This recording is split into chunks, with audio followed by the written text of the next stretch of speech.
네, 언중유골 헬마우스 임경빈 작가와 함께합니다. 어서 오세요. 안녕하세요. 네, 여전히 반팔입니다. 네. 오늘부터 좀 추워진다는데? 추워지는 건 아니고요. 더위가 약간 꺾이는 정도인 거죠. 그 말이시고. 긴 팔 타 놀았다면서요? 네, 저는 이제 긴팔은 올해 가을에만 다시 꺼냅니다. 다시 꺼내야 될 거야. 아마. 알겠습니다. 네, 이 팔뚝에 이제 소름 돋고 막 이렇게 되다가. 네. 이건 굵어요. 네. 괜찮습니다. 네 팔뚝 굵다. 자, 첫 번째 얘기 한번 가볼까요? 자, 첫 번째 얘기. 지금 대통령 비서실에 이제 김성애 종교 다문화 비서관 관련된 논란이 엄청 매일매일 새로 쏟아져 나오고 있는데, 그러니까요. 그래서 이제 그 좀 어떻게 하다가 이 사람이 이제 발탁되게 됐느냐에 대해서 의문들이 좀 많이 있는 것 같습니다. 뭐 다문화 센터 대표를 지냈기 때문에 그래서 이제 종교다문화 비서관으로 발탁했다라는 게 그동안의 설명이었는데 지금 이제 제기되고 있는 의혹들이 대부분 그 다문화 센터 대표 시절에 있었던 일들이기 때문에 그러면 검증을 안 거쳤다는 얘기밖에 안 되는 거라서 그걸 보고 이제 발탁한 것보다는 좀 다른 측면에서 특히 자유일보 논설위원이던 시절에 썼던 칼럼들이 좀 주목을 받고 있습니다. 근데 자유일보가 뭐예요? 자유일보가 지금 뭐 여러 이제 배경들이 지목이 되고 있지만 대표적으로 나오는 얘기는 전광훈 목사가 중심이 돼서 만들었다는 그거. 그렇습니다. 일종의 이제 대한 매체 성격으로 이제 만들어 보자라고 했는데 지금 뭐 대체로 평가는 조금 더 이제 극우 매체 쪽에 가깝지 않느냐 이런 얘기들이 좀 많이 나옵니다. 그러니까 이러면 이제 그 평강공주 이야기하고 했던 게 여기서 썼다는 칼럼이죠. 그렇습니다. 그러다 보니까 사실 이제 언론 보도만 보시는 분들은 평강공주라는 이제 단어에만 주로 많이 이제 그 주목을 하시게 되는데 저는 어제 아이템 준비하면서 직접 읽어보니까 생각보다 많이 민망하더라고요. 왜요? 그 뭐랄까요, 좀 이제 어떤 내용들은 지나친 상찬이 아닌가 싶게. 그래서 우리가 뭐 이제 보통 생각할 때는 좀 이렇게 잘 표현해주는 언론 보도의 경우에도 그렇게까지 칭찬을 좀 많이 심하게 하지는 않는데. 예를 들면 어떤 식으로 했는데? 예를 들면 이렇습니다. 온달 장군과 평강공주의 역할을 기대한다. 새 영부인 김건희 씨에게 라는 이제 대통령 선거 직후의 이 칼럼에서는 김건희 대표는 타고난 기획자다. 영부인인 그녀가 남편인 윤석열 대통령을 빛나게 할 것이라는 것은 너무도 자명하다. 이런 식의 표현이 있고요. 김건희 대표의 자신감과 열정 그리고 배포는 남편 윤석열 당선자를 빼닮았다라거나 고구려 귀족 집단의 카르텔을 깨기 위해 평강공주가 평민인 바보 온다를 선택하고 키웠듯이 김건희 대표는 파격과 혁신을 통해 새로운 대한민국을 만들어가는 윤석열의 훌륭한 동반자가 될 것이다. 네. 이런 식의 표현들이 들어 있습니다. 저는 좀 뭐랄까요, 이런 식의 글쓰기 방식, 특히 언론 매체에서 이런 식의 글쓰기 방식을 보는 게 굉장히 오랜만이라서 옛 생각도 좀 나고요. 주로 이제 80년대 쪽이긴 하지만 예. 네, 그런 생각도 나고 특히 좀 문제적이라고 생각했던 게 김건희 신드롬이라는 칼럼인데 이건 이제 MBC에서 녹취록을 보도하고 나서 스트레이트에서 나갔던 이제 이른바 7시간 녹취록? 그렇습니다. 예. 7시간 녹취록 보도 이후에 썼던 글인데 여기서는 어떤 내용이 들어있냐면 안희정 전 충남도지사에 대한 그 표현을 이야기를 하면서 김건희 씨가 이제 그 당시에 이렇게 녹취록에서 얘기를 했다는 거죠. 안희정이 불쌍하지 미투 그런 거 삭막해라고 했다는 표현을 들면서 예. 정치적 올바름, 이른바 PC주의와 꼰대식 훈계가 아닌 김건희 대표의 생생한 정치적 식견이 국민을 매료시킨 것이다. 그렇기에 김건희 신드롬을 살펴보면 우리의 정치가 어디로 가고 어떻게 바뀌어야 하는지를 알 수 있는 것이다 라고 이야기를 했습니다. 그러니까 안희정 전 충남도지사에 대해서 온정적으로 표현하거나 혹은 긍정적으로 평가한 것이 우리 정치가 바뀌어 나가야 할 방향이다라고 이야기한 셈이라서 이거를 그렇게 볼 수 있을지.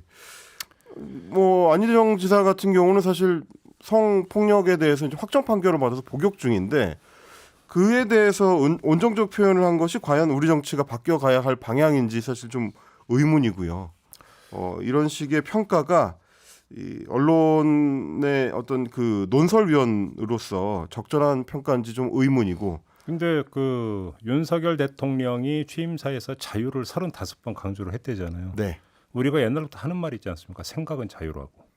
그렇죠. 뭐 생각은 자유로울 수 이분의 있죠. 생각, 뭐 자유로운 네. 생각 이렇게 이해를 하면 안 되는 건가요? 근데 이제 그게 매체를 통해서 표현이 될 때는 또 다른 영역이 되기 때문에 뭐 68년 프랑스 68혁명의 정신이라는 게 상상력의 자유를 이긴 한데 상상을 하는 거하고 이제 그거를 이제 언론 지면에 표현하는 거하고는 굉장히 좀 다른 영역의 문제가 되기 다시 때문에 말해서 이제 개인 칼럼의 한도를 넘어섰다 이렇게 평가하시는 겁니까? 뭐 저는 이제 그렇게 볼 수 있는 것 같고 특히 지금 제가 조금 전에 읽어드렸던 부분 같으면 안희정 지사에 대한 평가는 굉장히 좀 위험해 보인다. 예, 그리고 이제 그 부분을 김건희 씨와 연결하는 것도 역시 마찬가지로 다소 좀 위험해 보인다라는 건데 문제는 혹시 이런 표현들이 이 이제 비서관이 발탁되는 데 있어서 중요한 역할을 한 것은 아닐까라는 의문을 품게 되는 것이 왜냐하면 전력이 있기 때문입니다. 쉽게 하면 김건희 여사에 대한 상찬이 네, 비서관 발탁의 주된 이유가 아니냐 혹시 이런 겁니까? 그렇죠. 그럼 확인할 방법이 그건 이제 확인할 방법은 없습니다만 네. 다문화센터 이제 대표를 지내던 시절에 이력을 보고 이제 발탁했다고 하기엔 저도 이제 어제 그래서 좀 검색을 해봤는데 다문화센터 대표 김성애로 검색하면 좋은 기사보다는 이 횡령 의혹이라든지 재판을 받았다는 문제들이 주로 이제 검색이 되기 때문에 네. 청와대는 이제 아니죠. 대통령실에 이제 비서관을 발탁하는 과정에서 검증을 했다면 그 이력을 보고 발탁하지는 않았을 것 같다는 뭐 나름의 어떤 생각이 들어서 그러니까 그거는 이제 그러니까 충분히 제기될 수 있는 문제죠. 다시 말해서 이 다문화 센터에 있으면서 이 사람이 어떤 행적을 보였고 그렇죠. 두 번째, 그 다음에 자유일보에 이제 어떤 칼럼을 썼는지는 충분히 이거 검증해서 그러니까 구멍이 뚫릴 여지가 별로 없는 사안이잖아요. 그렇습니다. 조금만 검색을 해보면 나오는 거라서. 이거가 만약에 검증 과정에서 구멍이 생겨서 빠져나갔다면 그건 검증도 아닌 거고. 그렇죠. 그렇죠? 네. 그러면 대수롭지 않게 생각을 했다라는 이야기가 된다면 마인드에 뭔가 심각한 문제가 있다. 네. 그러니까 이제 뭐 횡령 범죄 뭐 의혹이라든지 뭐 재판을 받았으니까요. 혹은 이제 뭐 다문화 센터 운영을 하는 데 있어서 문제가 있었다는 대목은 엄밀히 얘기를 하면 저하고 평가가 달랐을 것 같지는 않아요. 이게 이제 잘했다고 평가하지는 않았을 거 아닙니까? 뭐 이렇게 심각한 하자가 있다라고 평가를 하지 않았을 수는 있지만 어쨌든 그 부분이 긍정적으로 평가받지는 못했을 것 같고 오히려 저하고 평가가 명확하게 갈렸을 부분은 이 칼럼들에 대한 평가가 아닐까. 저는 알겠습니다. 그건 네. 이제 충분히 그러니까 뭐 그렇다 치고 저는 그러니까 요 며칠 그 전개된 양상을 보면서 가졌던 저 혼자 열심히 생각을 해봤는데요. 네. 이제 언론이 아니라 소통이라고 범위를 한번 넓혀보죠. 김성애 비서관이 자신의 어떤 그 과거 칼럼이나 뭐 생각 이런 거에 대해서 비판이 나오니까 해명 내지 설명글을 올렸잖아요. 그렇죠. 근데 그게 더 문제가 되고 있잖아요. 더 큰 문제로 키워지고 있죠. 저는 이걸 보면서 자 이거를 그러면 대통령실은 그냥 멀거니 쳐다만 보고 있는 건가? 그잖아요. 비서관으로 발탁이 된 후에 본인이 뭐 그 해명 취지가 되든 뭐가 되든 하는데 그게 더 문제가 되고 있는데 과정에서 그러면 대통령실은 팔짱 끼고 그냥 구경만 하고 있는 건가? 이 생각을 일단 먼저 해봤는데 네. 근데 또 이제 그 제가 또 균형 감각이 있다 보니까 그렇죠. 여기에 측면을 가만히 생각하면 그렇다면 비서관이라고 해서 본인이 본인 문제와 관련된 걸 해명하는 걸 전부 다 사전에 검열을 해야 되나? 또 이런 생각도 들긴 하더라고요. 뭐 그럴 수도 있죠. 그래서 저는 결론을 못 내리겠는데 아무튼 뭔가 소통에 심각한 문제가 지금 발생하고 있다는 현상은 사실인 거잖아요. 그렇습니다. 그렇죠? 뭐 저도 이제 뭐 균형 감각을 발휘해서 이제 선회를 해보자면 네. 사실 뭐 SNS 활동이라는 게 할 수 있죠. 뭐 개인의 이제 표현의 자유의 영역이니까 대통령의 이제 말대로 자유를 최대한 보장하다면 할 수 있는 거고 굳이 이제 비교를 해보자면 문재인 정부 시절에도 그렇죠. 뭐 탁현민 비서관처럼 이제 적극적으로 이제 페이스북 활동을 한 경우들이 있기 때문에 못할 건 아닌데 그 내용에 대해서는 조금 더 고민을 할 지점들이 이제 어제 드러난 것 같고.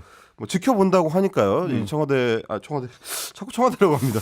대통령실에서도 이제 지켜보겠다고 하니까 예. 지켜본 결과를 아마 이제 이번 주말이 지나면 이제 알 수 있게 될 것 같고. 네. 다만 제가 이제 지적을 드리고 싶었던 거는 이 칼럼이 혹시 발탁에 영향을 미친 것 아니냐라는 의문을 뭐 언중요거를 담당하는 패널 입장에서 하게 된 게 저희도 한번 이제 소개를 해드린 적이 있는데. 윤석열 대통령이 이제 정치 선언을 했던 초반에 캠프 대변인으로 이제 영입을 했던 이동훈 전 조선일보 논설위원이 있습니다. 네. 그 시절에도 논란이 됐던 게 이동훈 논설위원이 조선일보에 재직을 하면서 이동훈의 촉이라는 칼럼 시리즈를 연재를 했는데요. 예. 그 이동훈의 촉 칼럼 시리즈 중에서 윤석열 그 당시 검찰총장이나 이런 그 관련된 평가를 할 때 다소 좀 그 옹호하는 얘기들 혹은 이제 대변하는 얘기들을 많이 했었다라는 게 그 당시에도 논란이 된 적이 있습니다. 예를 들면 제목이 이런 겁니다. 이동훈의 촉 그 칼럼 중에 하나, 반기문과 다른 윤석열 몸살일 필요 없다. 라고 하면서 그 당시에 이제 굉장히 좀 정치적 발언을 적극적으로 하고 있었던 윤석열 전 검찰총장에 대해서 이제 옹호하는 칼럼을 쓴 적이 있고요. 네. 비슷한 얘기로 윤석열은 보수가 아니다라는 주장 석사 논문으로 검증해 보니 보수 맞더라라는 이제 칼럼입니다.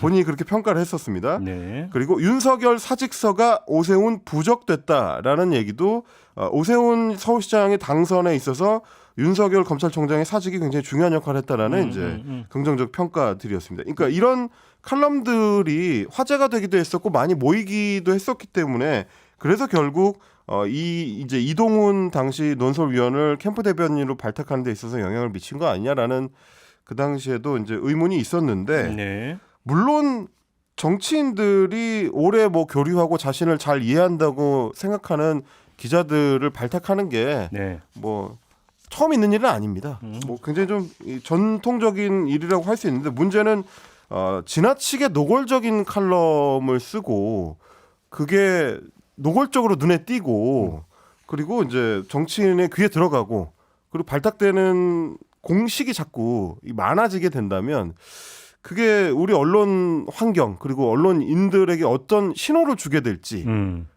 그게 좀 우려가 된다라는 말씀을 좀 드리고 싶었습니다. 알겠습니다. 마무리하는데 저는 쓸데없는 얘기 하나만 추가해도 될까요? 네. 아까 이제 그 칼럼을 소개해 주시면서 평강공주 대목 있잖아요. 네.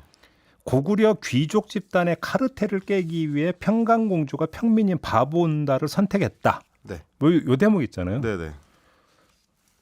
이걸 어떤 근거로 이렇게 썼을까요? 저는 그게 좀 궁금했거든요. 왜냐하면 역사적으로는 별 근거는 없는 얘기죠. 아니 저는 이걸 네. 딱 보는 순간에 퍼뜩 도는 게 얼마 전에 드라마가 있었거든요. 바보온다를 다룬 그 평강공주와 바보온다를 다룬 네네. 드라마가 그렇죠. 있어요. 그렇죠.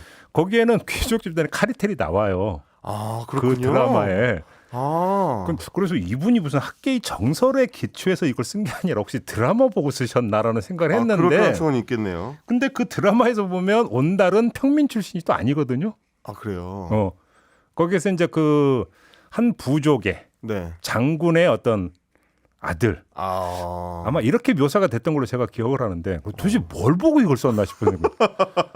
저는 오히려 이제 그 대목에서 약간 걸렸던 게 평강공주가 평민인 바보온다를 선택하고 키웠다고 해서 혹시 이제 김건희 씨가 다소 좀 이렇게 여유가 있는 집안 출신이고 아닌데 윤석열 대통령도 꽤 여유가 있는 집안 출신인데 모르겠네요. 잘 모르겠네요. 아니, 네. 저는 그게 되게 궁금하더라고요. 이분이 뭘 근거로 이걸 쓰셨을까? 네. 제가 이제 국문과 출신이라서 아는데 삼국유사하고 삼국사기에는 이런 그 카르텔 관련된 대목은 없습니다. 그러니까 좀 쓸데없는 거 좀 가끔 네. 꽂히거든요. 색다른 해석이긴 합니다. 두 번째 얘기로 넘어가죠. 자, 영부인의 존재감인데요. 매일경제가 이런 제목의 기사를 취임식 직후에 냈습니다. 대통령 한 걸음 뒤 김건희 존재감은 못 숨겼다라고 이제 제목을 잡았는데 네. 뭐 내용을 보면 지난 3월 9일에 대통령이 당선된 이후로 주로 조용한 내조 행보를 걸어왔던 이제 김 여사가 대통령 취임식 첫날에는 이제 밀착 내조를 하면서 든든한 조력자 역할을 했다는 내용이고요. 특히 좀 단아한 드레스 코드라고 이야기를 하면서 이 취임식 날에 입었던 옷들에 대해서 좀 분석하는 그런 내용들이 좀 담겨 있었습니다. 네. 뭐 여러 가지로 좀 자세하게 소개를 하고 있었는데 이제 용산 지역의 이제 주민들에게 목례를 5번 했다든지 혹은 그 이제 흰색 옷을 자영업자에게서 구입을 한 것이라든지 뭐 박근혜 전 대통령에게 90도로 인사를 하면서 이제 깍듯이 배웅을 했다든지 뭐 이런 표현들 그리고 어린이에게 친근감을 표현했다 이런 대목도 있어서 뭐 저는 아까도 80년대 이제 칼럼 같다라고 말씀을 드렸지만 이 기사에서도 이 80년대 향기를 좀 느꼈습니다. 저 어릴 때 그 저희 이제 학교에서는 어린이 한국일보를 구독을 했는데 학생들이 다 오. 어린이 한국일보에 보면 항상 영부인들이 이런 식으로 이제 묘사가 돼 있었던 게 기억이 나가지고 옛 그 신문들의 흔적이 좀 보이는 기사가 아닌가. 이것도 그러니까 쉽게 하면 일종의 용비어천가 아니냐 이런 말씀이신가요? 그렇습니다. 좀 근데 또 역시 균형 감각을 한번 발휘. 네. 이렇게도 볼 수 있지 않습니까? 사실은 대선 과정 내내 김건희 여사는 주목 대상이었잖아요. 그렇죠. 언제 등판하느냐부터 시작을 해서 네. 행보가 어떻게 되느냐. 이 연장선상에서 아니 대통령 취임식에는 안 나올 수가 없잖아요. 안 나올 수 없죠. 대통령의 배우자로서 안 나올 수가 없으니까 당연히 그동안 가졌던 궁금증을 한꺼번에 쏟아낼 수 있는 거잖아요. 그렇죠. 풀어낼 수 있잖아요. 네. 그런 점에서 일거수일투족 보도할 수 있지 않나요? 사실 저도 이제 취임식을 보면서 김건희 여사의 뭐 행동이나 혹은 뭐 옷이나 이런 거에 주목을 했던 게 사실이고요. 그건 어떻게 보면 이제 공식 행사에 처음 등장한 김건희 여사에 대해서 이제 주목하는 게 언론의 뭐 당연한 관심일 수가 있는데 예. 다만 이제 제가 이제 왜 이 기사를 가져왔냐면 다른 기사들도 같이 몇 개를 봤더니 굉장히 비슷한 내용으로 이제 구성이 돼 있다는 거예요. 예를 들면 이제 세계일보 같은 경우에 제목을 보면 김정숙과 차별화하는 김건희의 패션 정치라고 해서 주로 역시 이제 옷에 이제 코드를 맞춰가지고 기사를 썼고요. 뉴시스 같은 경우도 내조 전념 뜻 반영된 김건희 여사 올 화이트 패션. 잠깐만요. 올 화이트 패션과 내조 전념이 어떻게 연결이 되는 거예요? 그래서 이제 어떻게 해석을 하냐면 이 흰색이라는 코드에 맞춰서 흰색은 이제 단아하고 순수하고 백이민족이라고 표현했더라고요. 이제 백이민족이라는 이제 우리 민족과 코드를 맞춘. 그래서 이제 이런 것들이 예전 구 시대의 그 어떤 여성상에 맞춘 그래서 이제 안에서 내조하는 진짜로 컨셉에 맞춰 그렇게 해석을 했다고요?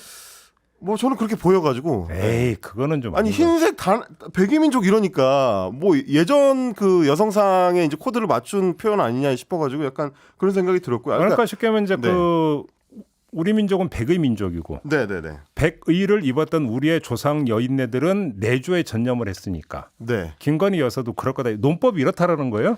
기사에 꼭 그렇게 표현된 건 아닌데 이 어감이 좀 그렇더라. 저는 사실 백이민족을 왜 강조하는지 그게 좀 의문이어가지고 다만 이제 그 흰 옷의 의미가 뭔지 그리고 이 굉장히 좀 단아한 복장이라는 표현을 이제 반복해서 사용한다든지 저도 흰 옷 입었어요. 자, 네. 의미 좀 해석해 보세요. 잘 어울립니다. 겉은 그 검정이에요. 회색 코트, 예. 어. 예, 회색 코트와 이제 흰색 그 셔츠를 받쳐 입으셨는데 블랙 앤 화이트 해석 좀 해주세요. 블랙 앤 화이트는 이제 신사의 기본적인 양식이라고 나 신사? 할 수 있고요. 예. 예. 뭐 해석 맞네. 네. 뭐 제가 이제 이런 해석은 좀 잘하는 편입니다. 근데 이제 그러니까 뭐 이제 옷만이 문제가 아니고 그 실제 기사 내용을 보면은 제가 좀 전에 매일경제 기사를 소개해드리면서 했었던 얘기들 자영업자한테서 옷을 구입했다. 박근혜 전 대통령에 대해서 90도 인사를 하면서 이제 깍듯이 배웅을 했다. 그리고 어린이에게 이제 친근감을 표현했다. 그리고 입었던 옷들은 단아한 드레스 코드를 맞춘 것이다. 공통된 표현들이 등장합니다. 뭔데요? 지금 이 얘기가 그대로 각각 다른 매체에서 보도한 김건희 여사의 취임식 모습에 대한 기사에서 내용적으로는 굉장히 유사한. 그러니까 뭐 아까 짚어주셨습니다만 관심을 가질 수는 있는데 관심이 한 번 받았고 동선은 어차피 한 동선이니까 네네네. 따라가면서 일거수일투족은 다른 해석 여지가 없는 거잖아요.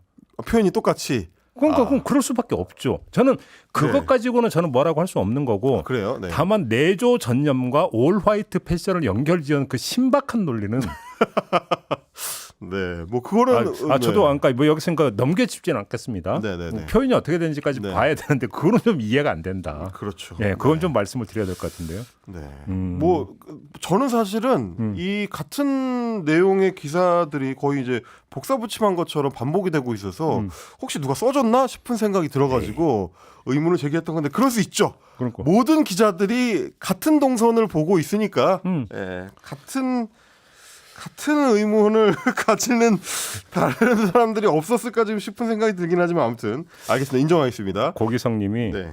제이비의 흑백은 천사와 악마가 함께 있는 거래요. 그래요. 저 야노스입니다. 왜 됐어요? 왜? 예? 저는 이제 여기서도 이제 선회를 해보자면 이 데블스 애드보킷이죠. 누군가는 쓴소리를 해야 되니까 그런 이제 양면을 좀 표현하는 드레스 코드로 네. 해석을 하겠습니다. 네. 이제 말씀하셨던 대로 음. 흰색 옷에서 신박하게 이 내조를 뽑아내는 야, 것처럼 그건 진짜 신박한 놈인데. 네. 이 내조에 굉장히 좀 관심들이 많은 것 같아요. 우리 기자들이. 그건 이 뜻 아니에요? 그러니까 네. 한때 이제 그 대통령 배우자가 된다 하더라도 본인의 활동을 할 거다. 음, 이런 이야기가 이제 보도를 탄 적이 있었잖아요. 그렇습니다. 네. 그래서 정말로 그렇게 하는 거냐 아니냐. 음. 이 관심의 연장선상에서 내조 전념이라고 하는 것에 주목한 거 아닐까요, 언론이? 그래서 내조 전념, 그러니까 조용한 내조 음. 이쪽에 초점을 많이 맞춘 것 같은데 음. 저는 좀 그래서 의문이었다고 말씀을 드리는 게 뭐냐면 조용한 내조나 내조 전념과 관련된 기사들은 굉장히 천편일률적인 내용을 하고 있는데 저는 오히려 취임식을 보면서 좀 다른 부분들을 주목을 했었기 때문에 왜 나처럼 생각하는 기자들은 없었을까라는 생각이 들었기 어떤 점, 때문인데요. 어떤 점? 일단 저는 처음에 그 흰색 옷, 올 화이트 패션을 보고 1차적으로 든 생각은 굉장히 튄다라는 느낌이었어요. 오히려 그러니까 드레스 코드를 맞출 때 분명히 검정색 계열의 이 정장 차림이 이렇게 분명한 대통령, 신임 대통령은 확실하지 않습니까? 완전히 이제 블랙 그 블랙 앤 정장을 화이트만 그러면 입을 수밖에 없는 거라서 그러면 올 화이트 패션을 하게 될 김건희 씨는 굉장히 두드러질 수밖에 없는 거고요. 당연히 그래서 언론의 주목도 굉장히 그 옷 자체에 쏠렸던 거고 큰 리본, 흰색 옷에 큰 리본 이런 것들이 허리에 리본, 그렇습니다. 주목을 부르는 패션이 아닌가 저는 오히려 이제 그런 생각이 들었는데 이건 뭐 느낌이니까. 해석의 영역이니까요. 근데 이제 다만 적극적인 행보를 하는 걸로 그동안 저는 해석을 했었거든요. 인스타그램 같은 것도 기존의 다른 대통령 그 배우자들은 하지 않았던 SNS 활동을 굉장히 적극적으로 하고 있다. 그러다 보니까 지금 취임 전부터 이미 뭐 회사 직원의 뭐 텀블러를 거론하면서 사진을 찍어서 올리면서 상장을 줬다라는 이제 인스타그램 게시물이 굉장히 화제가 된 적이 얼핏 봤어요. 있었고, 맞아요. 그리고 뭐 우리가 언중유골에서 한번 다뤘지만 경찰견을 안고 있는 사진에 이제 패션을 분석했던 기사들도 굉장히 많이 나왔죠. 그때 이제 독자 제공이라는 타이틀로 나갔던 그 사진 논란. 우리 한번 다뤘죠. 그렇습니다. 네. 그 뒤에 독자 제공 사진 논란은 여러 번 있었는데 한강변을 이제 개 산책을 하면서 찍힌 사진. 예. 이런 것들이 사실은 일종의 그 헐리우드 그 셀러브리티들을 그 파파라치 하면서 보도하는 것 같은 언론의 관심이 굉장히 많이 쏠리고 그리고 인스타그램을 통해서 그런 언론을 어떻게 보면 적절히 활용하는 듯한 이 관심을 유도하는 게 아닌가 싶은 이제 일종의 공보 대응들. 홈런 볼륨이 이건 진짜 촌철이다. 김건희 여사에 대한 언론의 내조인 듯. 촌철. 그러니까 좀 정리를 하면 저는 그런 것 같아요. 저는 그러니까 그 어떤 행보를 보일 것이냐부터 해서 워낙 관심의 대상이었기 때문에 공개 무대에 어떻게 등장할 것인지는 많은 사람들이 궁금해했고, 그렇죠. 그래서 언론이 대통령 취임식 날 김건희 여사의 일거수일투족에 주목하는 거는 저는 충분히 할 수 있는 어떤 것이라고 생각을 해요. 저는 그것까지 문제 삼을 수 없다고 생각하죠. 다만 일거수일투족이라면 그건 사실 이랬다 저랬다가 돼야 되는 거잖아요. 뭐 그런 거 보도한 거 저는 잘못됐다고 생각하지 않아요. 예를 들어서 과거에도 그런 보도 많이 있었어요. 사실은.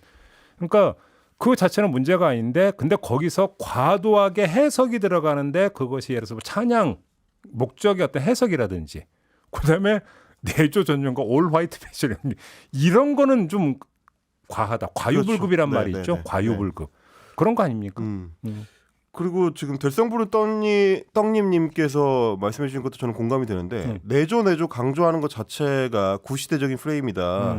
뭐 이런 말씀도 좀 들어볼 만한 의견인 것 같고요. 동시에 김건희 여사에 대한 언론의 내조인 듯한 기사가 어제도 나왔습니다. 뭐가 나왔는데요? 또 내조 기사가 나온 건데 이데일리가 이제 단독으로 국정 내조 김건희 여사 12일 비공개 회의에 샌드위치 대접이라고 했습니다. 예. 네, 그러면서 이제 뭐 사진 한 장과 함께 기사를 냈는데 샌드위치하고 이제 당근 주스를 수보 회의에 참석한 뭐 비서진들한테 이제 대접한 그 사진을 올리면서 국정 내조를 시작했다 이렇게 지금 소개를 했습니다. 네. 근데 기사 내용을 보면 앞서서 이제 김성애 비서관의 칼럼처럼 다소 민망한 표현들이 좀 보이는데 읽어드리겠습니다. 이른 아침 회의에 참석하느라 아침을 걸은 참석자들은 놀라움을 감추지 못했다고 했다. 이날 회의에 참석한 관계자는 야채 샐러드와 계란이 듬뿍 들어간 상큼한 샌드위치 2조각이 당근 주스 한 잔과 함께 들어왔다며 촐촐한 허기를 가볍게 채운 후 국정 핫이슈에 대한 토의는 계속됐다고 당시 상황을 설명했다라고 합니다. 그러면서 이어 이 관계자는 비서실장에게 고마움을 전했지만 전혀 뜻밖의 인물이 아침을 준비했다는 소식에 다시 한번 놀랐다고 했다. 그는 이른 아침 회의하시는 수석들을 위해 어떤 분이 손수 챙겨 보내주셨다는 대답이었다. 궁금한 나머지 그 어떤 분이 누구시냐고 물었다면서 수줍어하며 대답을 꺼려했지만 나중에 알았다. 김 여사였다고 말했다. 굉장히 좀 묘사가 생생하죠. 그리고 이 대화가 굉장히 생생하게 표현이 되어 있는데 저는 수줍어하며 대답을 꺼려했다고 하는 걸 보고 이거 소설 문투인데. 국문과 출신이라면서요. 네. 근데 이제 소설의 문법에 따라서 이제 분석을 해보자면 비서실장에게 고마움을 전하면서 누가 마련한 거냐고 물었더니 수줍어하며 대답을 꺼려했다고 해요. 그러면 대통령 비서실장이 수줍어했다는 얘기가 되는 거라서 이거 되게 좀 이상하다. 뭐 비서실장도 수줍어할 수 있지 뭘. 그 본인이 준비한 게 아닌데 왜 수줍어합니까 본인이? 아니 본인이 준비를 했다면 수줍어하면서 얘기할 수 있는데. 그리고 아까 그러니까 또 쓸데없는 궁금증이 생겼는데 국문과 출신이라겠죠. 네. 촐촐한 흙이라고 표현됐다 얘기잖아요. 출출한 아니야? 출출한? 보통 이제 출출하다고 하는데. 촐촐하다는 표현도 있어요? 이거 진짜 이건 몰라서 물어보는 거예요. 이거를 이제 그 고등학교 때 국어 시간에 잘못 배우시는 분들이 있어요. 깡총깡총과 껑충껑충 이런 식으로 이제 큰 표현, 작은 표현을 배우고 나서 자꾸 귀엽게 표현하려고 할 때 이 언어상으로 이렇게 촐촐하다 같은 걸 선택하시는 분들이 있는 것 같아요.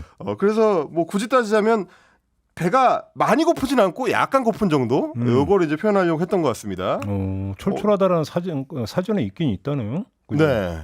실제로 이제 배가 조금 고픈 느낌이 있다라고. 그럼 배가 많이 고픈 느낌은 출출하다가 되는 거죠. 출출하다가 되는 거고 이제 촐촐한 허기. 네. 뭐 좋습니다. 전체적으로 좀 귀여운 그 기사인 것 같아요. 그러니까 촐촐한 허기라든지 이제 대통령 비서실장이 수줍어하면서 대답을 한다든지. 그래서 약간 의혹이 드는 거죠. 이 수줍어하며 대답을 한 사람이 정말 대통령 비서실장일까? 혹은 문장을 쓰다가 꼬여서 이제 식사를 간단하게 준비한 분이 수줍어하면서 대답을 한 건가? 그런 생각이 좀 들었고요. 이렇게까지 상세하게 비공개 회의를 기자가 직접 본 듯이 취재하기는 좀 어려웠을 것 같고. 제가요. 네. 제 인생이 이렇게 꼬인 이유가 뭔지 아세요? 뭡니까? 이제 성격이 꼬이셔서 아닙니까?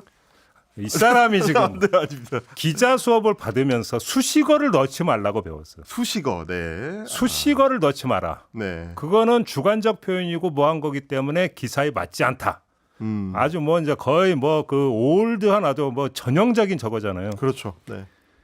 그래서 내가 인생이 딱딱해진 거야, 내가. 그래서 내가 이제 좀 연세도 있으시고 하니까 좀 부드러워지시면. 그러니까 나도 에세이 쓰고 싶다고.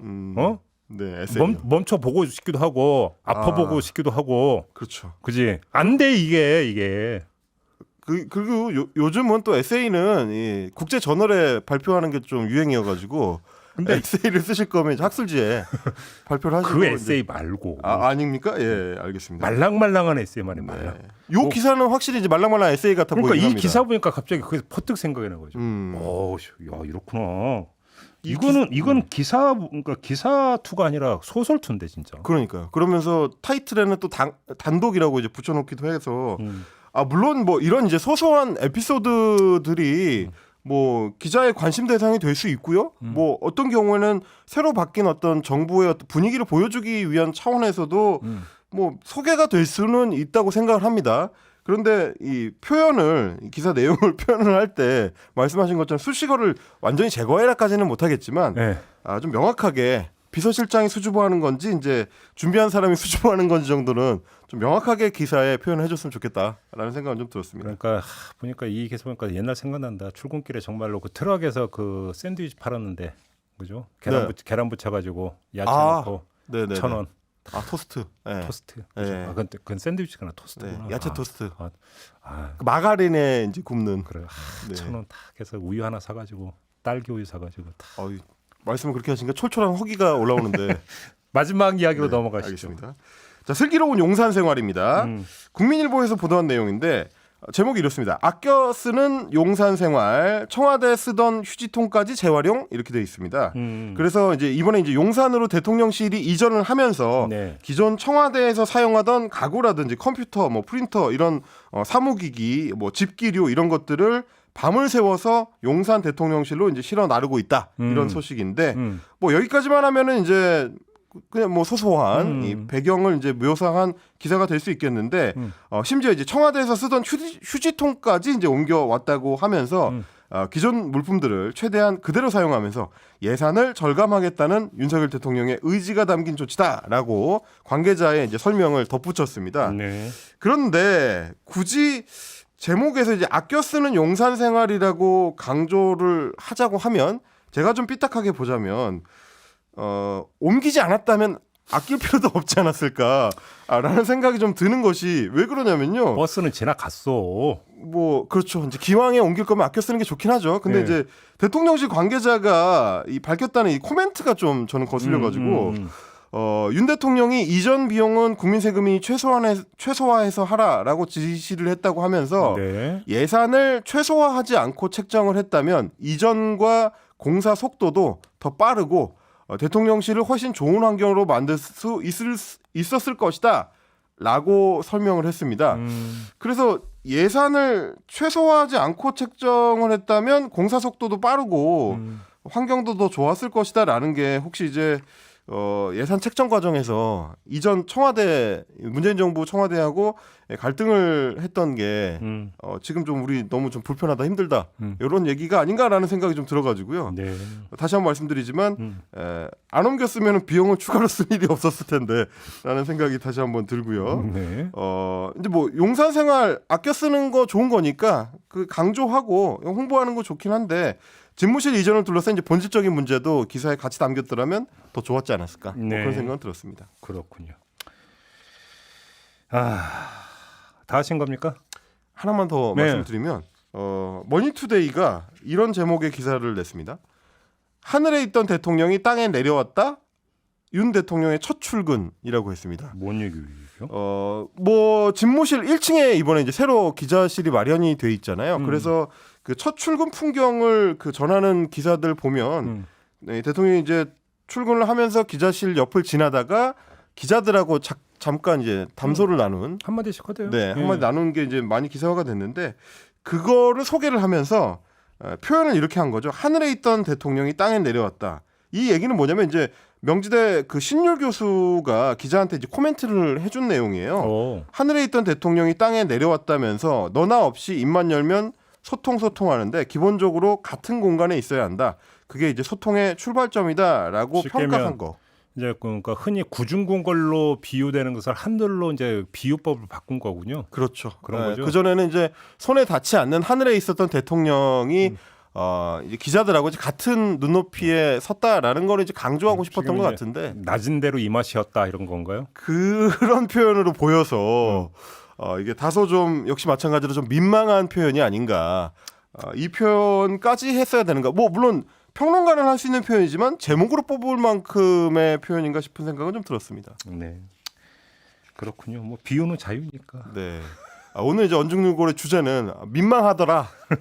물론 이제 허니문 기간이라 첫 주는 그럴 수 있는데 저는 좀 민망했다라는 좀 말씀을 드리고 싶습니다. 뭐 재밌는데 오늘. 그렇습니까? 재밌잖아요, 그잖아요. 민망 시리즈 한번 좀 뽑아보겠습니다. 철철하다라는 단어도 배우고.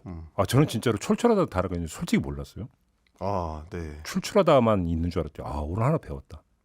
그죠? 국문과 출신입니다. 그렇군요. 네. 알겠습니다. 역시 배우면 끝이 없어요. 그죠? 네. 자, 언중요걸 이렇게 마무리하도록 하고 또 평강문자 갑자기 오네. 귀족 카르텔. 네. 마가린 토스트 한잔 하러 가시죠. 마무리하고 인사드리겠습니다. 헬머스 임경비 작가 수고하셨고요. 저도 함께 물러가겠습니다. 고맙습니다. 감사합니다.